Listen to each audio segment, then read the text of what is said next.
Hello दोस्तों, आप सभी का ऑल अबाउट सोशियस में स्वागत है। और ये समाज शास्त्र की कम्पिटिटिव सीरीज है और इसमें आज हम लोग सामाजिक स्तरीकरण अर्थात सोशल स्ट्रैटिफिकेशन के बारे में चर्चा करने वाले हैं। कंपटीशन के पॉइंट ऑफ व्यू से देखा जाए तो ये टॉपिक अपने आप में बहुत ज़्यादा इम्पॉर्टेंट हो जाता है और एक और टर्म निकाल के आता है सामाजिक विभेदीकरण। तो सामाजिक स्तरीकरण क्या होता है और सामाजिक विभेदीकरण क्या होता है, इन दोनों में एक बेसिक डिफरेंस क्या है, इसको आज हम लोग समझेंगे।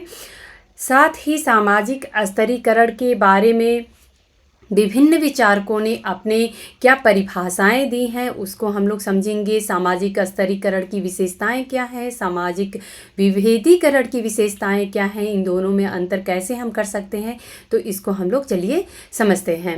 सामाजिक स्तरीकरण का अर्थ एवं परिभाषा की यदि बात करें तो सामाजिक स्तरीकरण समाज को उच्च एवं निम्न वर्गों में विभाजित करने और स्तर निर्माण करने की एक व्यवस्था है। तो यहाँ पे बहुत ही एक बेसिक सा कॉन्सेप्ट आप लोगों को ये समझ में आना चाहिए कि यहाँ पे एक हायरार्की पाई जाती है। एक कोई उच्च होगा, कोई मिड में होगा और कोई निम्न होगा। तो इस प्रकार से एक हमें स्तर दिखाई देता है।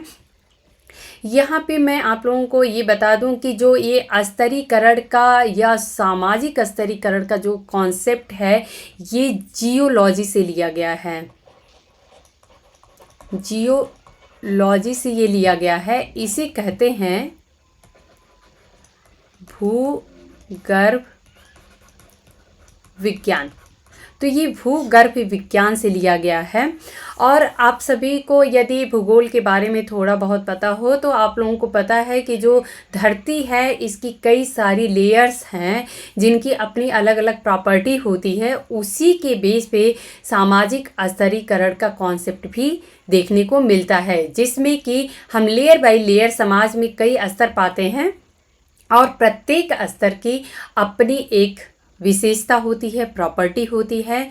तो यहाँ पे उच्च एवं निम्न वर्गों में विभाजित करने और स्तर निर्माण करने की एक व्यवस्था को हम सामाजिक स्तरीकरण कहते हैं।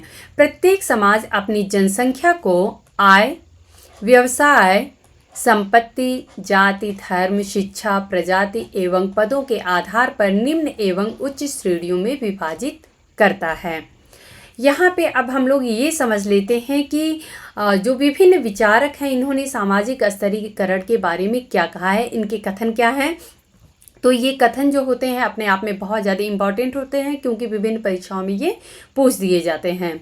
जिस वर्ड के अनुसार सामाजिक स्तरीकरण समाज का उन अस्थाई समूह अथवा श्रेणियों में विभाजन है जो कि आपस में श्रेष्ठता एवं अधीनता के संबंधों द्वारा संबद्ध होते हैं। तो यहाँ पे आप लोगों को की टर्म ये मिल रहा है, आपस में श्रेष्ठता एवं अधीनता के जो संबंध पाए जाते हैं, इस रूप में जिस वर्ड ने सामाजिक स्तरीकरण को परिभाषित किया है। रेमंड मूरे के अनुसार सामाजिक स्तरीकरण उच्चतर एवं निम्नतर सामाजिक इकाइयों में समाज का क्षैतिज विभाजन है। तो यहाँ पे की टर्म जो है वो क्षैतिज विभाजन है, ये आप लोग याद रखिएगा।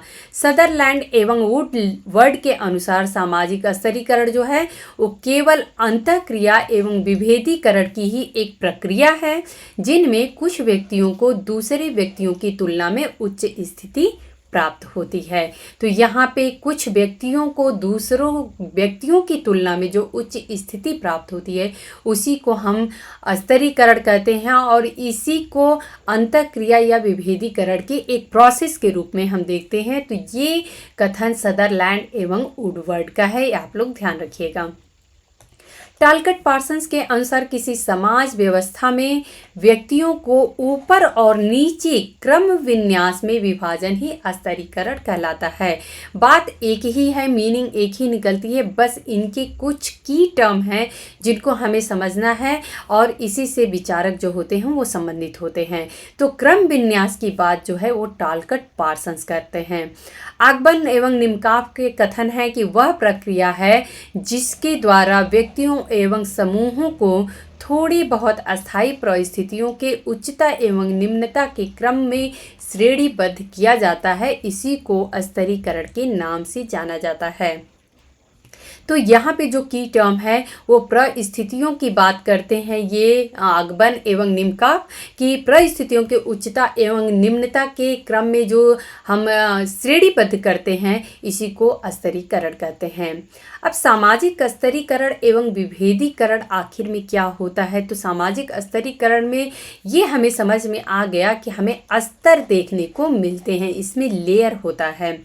सामाजिक विभेदीकरण वह प्रक्रिया है जिसके द्वारा व्यक्तियों और समूहों को कुछ मूर्त आधारों पर विभाजित किया जाता है, अर्थात वह आधार जो है हमें दिखाई देते हैं। जैसे आयु, तो अभी मान लेते हैं कि 15 वर्ष के जो बच्चे हैं वो एक कैटेगरी में आ जाएंगे, या फिर अगर महिला और पुरुष की बात करें, स्त्रीलिंग और पुल्लिंग के अनुसार अगर हम इस आधार पे बांटें तो 2 भागों में बढ़ जाएंगे।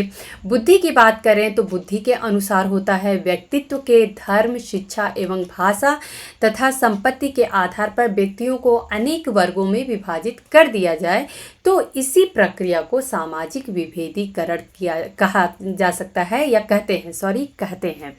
तो यहाँ पे आप लोगों को एक बात क्लियर हो रही होगी। जैसे अभी लिंग की बात करते हैं, यहाँ पे सामाजिक स्तरीकरण में अगर मान लेते हैं कि कोई अमीर है तो कोई गरीब है, दोनों की जो परिस्थिति है समाज में एक जैसी नहीं है। लेकिन अगर हम लिंग की बात करें तो महिला और पुरुष को हम ऐसा नहीं कह सकते हैं कि जो महिला है उसकी स्थिति समाज में निम्न है पुरुषों से, या जो पुरुष जो है वो ज़्यादा श्रेष्ठ है महिलाओं की तुलना में। तो ऐसा नहीं कह सकते हैं कि महिला कम श्रेष्ठ है या फिर पुरुष कम श्रेष्ठ है, या फिर ये नहीं कह सकते हैं कि ये धर्म जो है वो ज़्यादा श्रेष्ठ है दूसरे धर्म के कंपेयर में। तो इसी को विभेदीकरण कहते हैं। यहाँ पे लमली का एक कथन है, इन्होंने कहा है कि विभेदीकरण से हमारा अर्थ उस प्रक्रिया से है जिसके द्वारा व्यक्ति विभिन्नताओं का पोषण करते हैं, जिन्हें एक साथ रखने पर इनकी की टर्म आती है कि ऑर्केस्ट्रा के विभिन्न वादकों की तरह एक पूर्णतया समन्वय युक्त संपूर्ण की रचना होती है। तो ये आप लोग जो की टर्म्स है ये जरूर याद रखिएगा, ये लमले से संबंधित है। विभेदीकरण की विशेषताएं क्या होती हैं इसको हम लोग समझ लेते हैं। विभेदीकरण एक तटस्थ अवधारणा है, उससे श्रेष्ठता एवं निम्नता के भाव प्रकट नहीं होते हैं कि कौन श्रेष्ठ है और कौन निम्न है। तो ऐसा कोई हमें जो भिन्नता है वो देखने को नहीं मिलती है। सामाजिक विभेदीकरण एक जागरूक प्रक्रिया है। समाज का प्रत्येक व्यक्ति विभेदीकरण के प्रति जागरूक होता है। हर व्यक्ति यह जानता है कि वह लिंग, आयु, रंग एवं अन्य आधारों पर दूसरों से भिन्नता रखता है, अर्थात कोई गोरा है तो कोई काला है, कोई हाइट में ज़्यादा है तो कोई छोटा है। तो ये पता है हमको, हम जागरूक हैं इसके प्रति। उनकी आयु इतनी है, वो बालक है, वो वृद्ध है, तो ये सारी बातें हमें पता होती हैं और इसी कारण से विभेदीकरण जो होती है ये एक जागरूक प्रक्रिया होती है। सामाजिक विभेदीकरण का निर्धारण जो है वो बाह्य एवं अस्पष्ट कारकों द्वारा किया जाता है। ये हमसे बाह्य होते हैं और अस्पष्ट होता है, क्लियर होता है कि हम किस में विभेद कर रहे हैं। सामाजिक विभेदीकरण जो होता है वो अवैयक्तिक होता है, अर्थात इम्पर्सनल होता है, पर्सनल नहीं होता है। इनका संबंध जो होता है वो समूह एवं समाज को भिन्नता के आधार पर विभाजित करने से है, उसमें विरोध या संघर्ष पैदा करने से नहीं है। विभेदीकरण एक सार्वभौमिक प्रक्रिया है, अर्थात ये पूरे विश्व में पाई जाती है। यह आदिकाल से ही सभी समाजों में व्याप्त रही है। स्तरीकरण एवं विभेदीकरण में अब क्या अंतर है इसको हम लोग समझ लेते हैं। तो सामाजिक स्तरीकरण का उद्देश्य कुछ विशेष परिस्थितियों को धारण करने वाले व्यक्तियों को अधिक अधिकार, सुविधाएं एवं सुरक्षा प्रदान करना है। जिस प्रकार से अगर गवर्नमेंट के ही अगर यूनिट में देख लें तो जो लोग हायर पोस्ट पे होते हैं, ऐसा होता है कि वो ज़्यादा कैपेबल होते हैं, ज़्यादा समझदार होते हैं, उनका इंटेलेक्चुअल लेवल जो होता है, उनका व्यक्तित्व का विकास जो होता है वो काफ़ी उच्च लेवल का होता है, उनकी जिम्मेदारियां भी उतनी ही ज़्यादा होती हैं। इसी के अनुसार उनकी जो सैलरी होती है या उनके पद होते हैं वो भी उच्च होते हैं, उनको सुविधाएं भी ज़्यादा दी जाती हैं कंपेयर टू जो उसी गवर्नमेंट के सिस्टम में निचले पोस्ट पे है। इसीलिए यह एक जागरूक एवं जानबूझकर अपनाई जाने वाली प्रक्रिया है। विभेदीकरण एक स्वतः एवं स्वाभाविक रूप से उत्पन्न होने वाली प्रक्रिया है। इसका विकास जानबूझकर योजनाबद्ध तरीके से नहीं होता है, अर्थात हम इसको जो विभेदीकरण है उसको हम क्रिएट नहीं करते हैं, उसको उत्पन्न नहीं करते हैं, बल्कि इसको समाज में हम स्वतः विकसित होते हुए देखते हैं।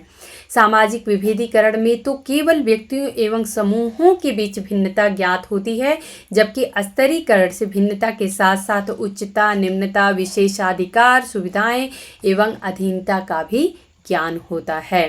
सामाजिक विभेदीकरण के लिए समूह का अस्थायी होना आवश्यक नहीं है, जबकि स्तरीकरण में उच्चता एवं निम्नता के निर्धारण के लिए अस्थायी समूह का होना आवश्यक होता है। क्योंकि अगर अस्थायी समूह नहीं होगा तो फिर हम इसमें कौन उच्च है कौन निम्न वर्ग है उसको हम नहीं ज्ञात कर पाएंगे। तो इसलिए समूह जो होता है वो अस्थायी होता है सामाजिक स्तरीकरण में। सामाजिक विभेदीकरण चूंकि अस्पष्ट आधारों पे किया जाता है, अतः यह एक सरल प्रक्रिया है। स्तरीकरण का आधार जो होता है ये पक्षपात की भावना एवं सामाजिक प्रतिष्ठा है, जिन्हें ज्ञात करना सरल नहीं है, अतः यह एक जटिल प्रक्रिया है। तो यहाँ पे आप लोगों को एक बात समझ में आ जानी चाहिए कि जो सामाजिक विभेदीकरण है यह एक सरल प्रक्रिया है, वहीं पे सामाजिक स्तरीकरण जो होता है वो चूँकि सामाजिक प्रतिष्ठा से जुड़ा हुआ होता है। आप लोग अक्सर करके देखेंगे कि बहुत ऐसे एग्ज़ाम्स होते हैं, कॉम्पिटिटिव एग्ज़ाम्स, जिसमें लोग घूस दे के, पैसा दे के और हायर पोस्ट को पा लेते हैं, जिससे उनकी समाज में प्रतिष्ठा बनी रहती है। तो ये किस प्रकार से सारा जो सामाजिक स्तरीकरण का प्रोसेस हमें देखने को मिलता है, ये इतना सरल नहीं है बल्कि एक जटिल प्रोसेस है। ओल्सन का मत है कि स्तरीकरण एक वैयक्तिक प्रक्रिया है, जबकि विभेदीकरण जो होता है वो अवैयक्तिक होता है। क्योंकि स्तरीकरण जो होता है ये देखेंगे तो ये अर्जित कर किया जाता है, अर्जित कर करके हम चाहें तो अपनी पोजीशन को चेंज कर सकते हैं, लेकिन जो विभेदीकरण है ये अवैयक्तिक होता है, ये हमारी पर्सनल चॉइस नहीं होती है। अगर हम लिंग की बात करें, कोई महिला है कोई पुरुष है, तो इसकी अपनी पर्सनल चॉइस नहीं है, बल्कि ये पहले से जन्म के साथ ही इसका निर्धारण हुआ रहता है। अगला पॉइंट है कि सामाजिक स्तरीकरण का संबंध उपयोगिता से है। इसके द्वारा योग्य व्यक्तियों को उच्च पद एवं अधिक सुविधाएं प्रदान की जाती हैं, जबकि विभेदीकरण उपयोगिता के आधार पर नहीं किया जाता है।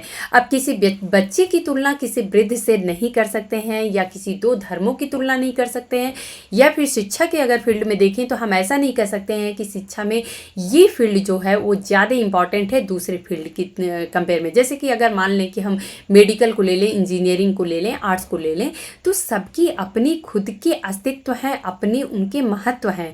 ऐसा नहीं हम कह सकते हैं कि जो एक फील्ड है वो दूसरे के कंपेयर में ज़्यादा महत्वपूर्ण है। स्तरीकरण की तुलना में विभेदीकरण की प्रक्रिया अधिक प्राचीन है। पहले विभेदीकरण अस्तित्व में आया और बाद में ही स्तरीकरण हमें देखने को मिलता है।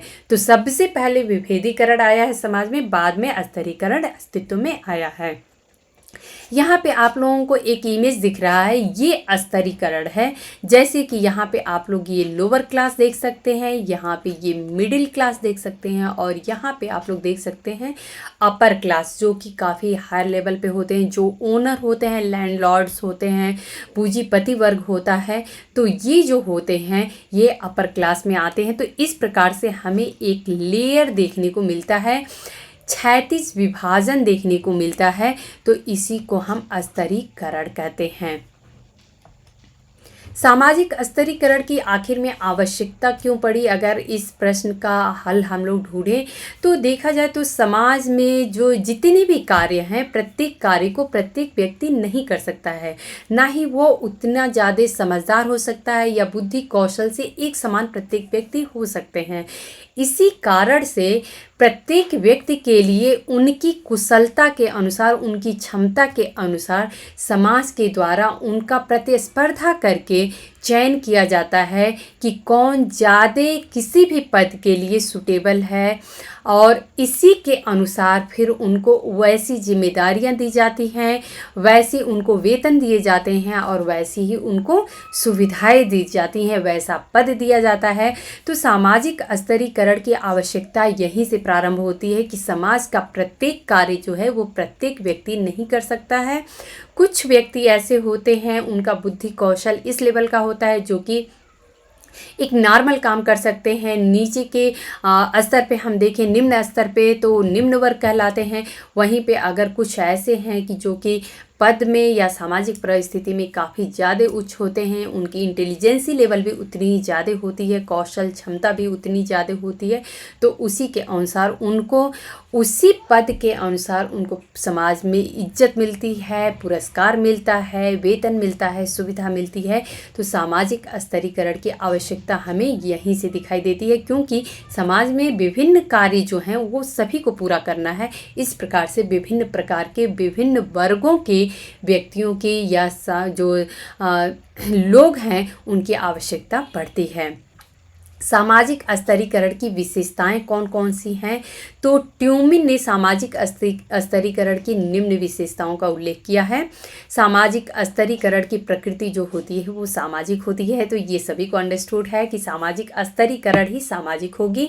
सामाजिक स्तरीकरण जो है वो काफ़ी पुरातन है, अर्थात बहुत समय से चली आ रही है समाज में। सामाजिक स्तरीकरण प्रत्येक समाज में पाया जाता है। सामाजिक स्तरीकरण जो होता है वो परिणामिक होता है। अगला पॉइंट है कि सामाजिक स्तरीकरण के विभिन्न स्वरूप होते हैं, किसी एक स्वरूप को हम नहीं देख सकते हैं, आगे हम लोग इसकी चर्चा करेंगे। बॉटोमोर के एक कथन है कि समाज का वर्गों तथा स्तरों में विभाजन जिससे प्रतिष्ठा एवं शक्ति का सोपान बनता है, सामाजिक संरचना का एक सार्वभौमिक तत्व है। तो ये कथन जो है ये बॉटोमोर के द्वारा कहा गया है, आप लोग जरूर याद रखिएगा। सामाजिक स्तरीकरण के आधार कौन कौन से हैं? तो ये भी कुछ इम्पॉर्टेंट फैक्ट्स हैं जो कि एग्जाम पॉइंट ऑफ व्यू से बहुत ज़्यादा खास हो जाते हैं। पार्सन्स ने व्यक्ति की प्रस्थिति निर्धारण करने के 6 कारकों का उल्लेख किया है जो कि स्तरीकरण को भी तय करते हैं। तो ये 6 कारक कौन से हैं? नातेदारी समूह की सदस्यता, व्यक्तिगत विशेषताएं, अर्जित उपलब्धियां, द्रव्यजात सत्ता तथा शक्ति। तो ये 6 जो कारक हैं जो कि स्तरीकरण का भी निर्धारण करते हैं। अगर व्यक्ति की परिस्थिति का भी निर्धारण करते हैं तो परिस्थिति से ही स्तरीकरण भी हमें समाज में देखने को मिलता है। अगर समाज में उच्च परिस्थिति है तो वो उच्च वर्ग में होंगे, निम्न परिस्थिति है तो निम्न वर्ग में होंगे, और इसी प्रकार से स्तरीकरण हमें देखने को मिलता है। सोरोकिन तथा वेबर ने 3 आधार बताए हैं, आर्थिक, राजनीतिक एवं व्यावसायिक। तो ये आप लोग याद रखिएगा। कार्ल मार्क्स का सिंगल आधार है, आप सभी को पता है कि ये आर्थिक आधार की बात करते हैं, और इसमें इन्होंने 2 भागों में बांट दिया है। एक होते हैं पूंजीपति और दूसरे होते हैं सर्वहारा। तो इस प्रकार से इन्होंने आर्थिक आधार पे पूरे समाज को ही 2 भागों में बांट दिया, 2 वर्गों में बांट दिया। स्तरीकरण के सभी आधारों को प्रमुख रूप से 2 भागों में बांट सकते हैं। अगर सभी आधारों को देखा जाए तो 2 मेन भागों में बांट सकते हैं। पहला है प्राणीशास्त्रीय आधार और दूसरा है सामाजिक सांस्कृतिक आधार। प्राणीशास्त्रीय आधार जो है इसमें जैसे कि लिंग, आयु, प्रजाति, जन्म, शारीरिक व बौद्धिक कुशलता की बात आती है जो कि हमें जन्म के साथ ही मिलती है, तो ये प्राणीशास्त्रीय आधार है। सामाजिक सांस्कृतिक आधार में संपत्ति, व्यवसाय, धार्मिक ज्ञान और राजनीतिक शक्ति आदि आते हैं। अब यहाँ पे हम लोग सामाजिक स्तरीकरण के स्वरूपों की बात कर लेते हैं। तो बॉटोमोर ने कहा है कि मानव इतिहास में प्रचलित सामाजिक स्तरीकरण के 4 प्रमुख स्वरूप हैं, और कौन कौन से? पहली दास प्रथा, जागीरें, तीसरी जाति और चौथा है सामाजिक वर्ग। तो इसे आप लोग याद रखिएगा कि बॉटोमोर ने जो मानव इतिहास है इसमें 4 प्रकार की जो सामाजिक स्तरीकरण है, 4 स्वरूप इन्होंने बताए हैं, दास प्रथा, जागीरें, जाति और सामाजिक वर्ग। यहीं पे अगर आप लोग देखिए तो जाति जो होती है वो बंद स्तरीकरण कहलाएगी, वहीं पे सामाजिक वर्ग जो है वो खुला स्तरीकरण कहलाएगी। तो ये आप लोग ज़रूर याद रखिएगा। आकबर ने कहा है कि एक सामाजिक वर्ग ऐसे व्यक्तियों का योग है जिनके एक दिए हुए समाज में अनिवार्य रूप से समान सामाजिक स्थिति होती है।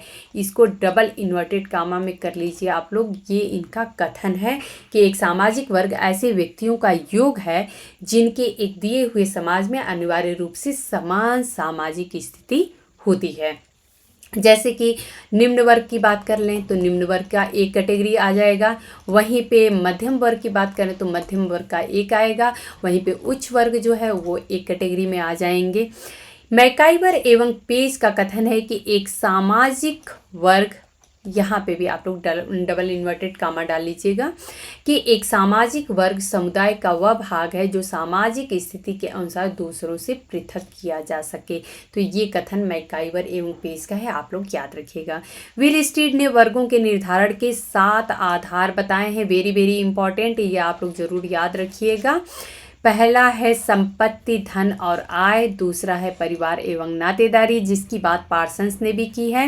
निवास की स्थिति, निवास स्थान की अवधि, व्यवसाय की प्रकृति, शिक्षा और धर्म।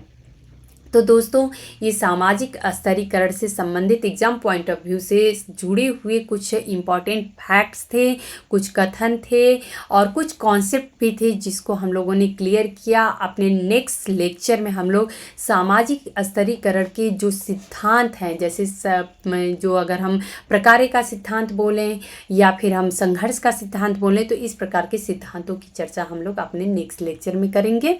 तो उम्मीद है दोस्तों कि आप लोगों को मेरा पढ़ाने का तरीका, मेरे लेक्चर्स आप लोगों को पसंद आते होंगे। अगर पसंद आते हैं तो आप लोग लाइक किया करिए, कमेंट करके हमें बताया करिए, अपने दोस्तों में शेयर किया करिए। धन्यवाद।